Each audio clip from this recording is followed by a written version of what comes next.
এই চিকেন মুড়ির লগে একটা মজো ফ্রি। আমি এই প্রথম একটা জিনিস স্টার্ট করছি যে 100 টাকা মুড়ির ভিতরে একটা মজো ফ্রি। এরকম সিস্টেম এখন পর্যন্ত বাংলাদেশে কোনো মুড়ি এলা করিনি। আমার সব নিজের বুদ্ধি দিয়ে আমি করছি। ইন্ডিয়া কোনো বুদ্ধি দিয়ে আমি চলি না। আমি নিজের বুদ্ধি দিয়ে এত দূর আইছি।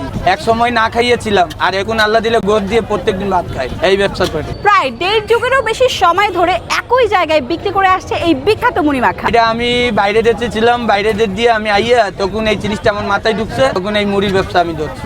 ইন্ডিয়ায় ছিলাম। মানে এগুলো যে মুড়ি মাখাকে আপনি ইন্ডিয়া থেকে শিখে আসছেন না আপনার নিজেরই? না না, আমার সব নিজের বুদ্ধি দিয়ে আমি করছি। না না, আমি ইন্ডিয়া কোনো বুদ্ধি দিয়ে আমি চলি না। কত কেজি করে মুড়ি লাগে প্রত্যেকদিন আমার 5 কেজি মুড়ি যায়। আমি নিজে নিজে একা একা চিন্তা ভাবনা করে এক একটা আইটেম উঠেছি, অল্প অল্প করে উঠেছি। আমি মাথায় করেও মুড়ি বেচছি, মাথা বেচে মুড়ি বেচে বেচে বেচে এত দূর আইছি। আজকে আমার দোকান আছে 2টা। নিউ মার্কেটে এই 20টা বছর পুরোপুরি কাটাইছি। শুরুর দিকে এই মামা 2 থেকে 4 টাকার মুড়ি মাখা বিক্রি করলেও বর্তমানে 2025 সালে এসে তিনি 400 টাকার আস্ত মুরগির মুড়ি মাখা বিক্রি করেন। কয় টাকা দিয়ে শুরু? 10 টাকা, 5 টাকা, 3 টাকা, যেরকম নিতে আমি ওরকমই বেচতাম। বিরিয়ানি মুড়ি 20 টাকা করে, আলু ছোলা মুড়ি 30 টাকা করে, চিকেন দিয়ে মুড়ি 100 টাকা করে, লটপটি 50 টাকা, কলিজা 50 টাকা, ডিম দিয়ে 40 টাকা, আবার ডিম আলু রসুন মিলাই 50 টাকা, কোয়েল পাখি 100 টাকা, আচার গোস দিয়ে 100 টাকা। 3টা দিকে আসি, রাত 12টা পর্যন্ত থাকি, 1টা পর্যন্ত থাকি। মুড়িটা কিন্তু একদম মাখা মাখা মুড়ি, আর প্রত্যেকটা বাইটে আপনারা চিকেন পাবেন। তবে এখানে মরিচের পরিমাণটাও বেশি, এই কারণে স্পাইসি লেভেলটা একটু বেশি। ঝাল আছে বাট টেস্ট অনেক ভালো, আমার কাছে বেশ ভালো লেগেছে। সো আমি অবশ্যই রেকমেন্ড করব।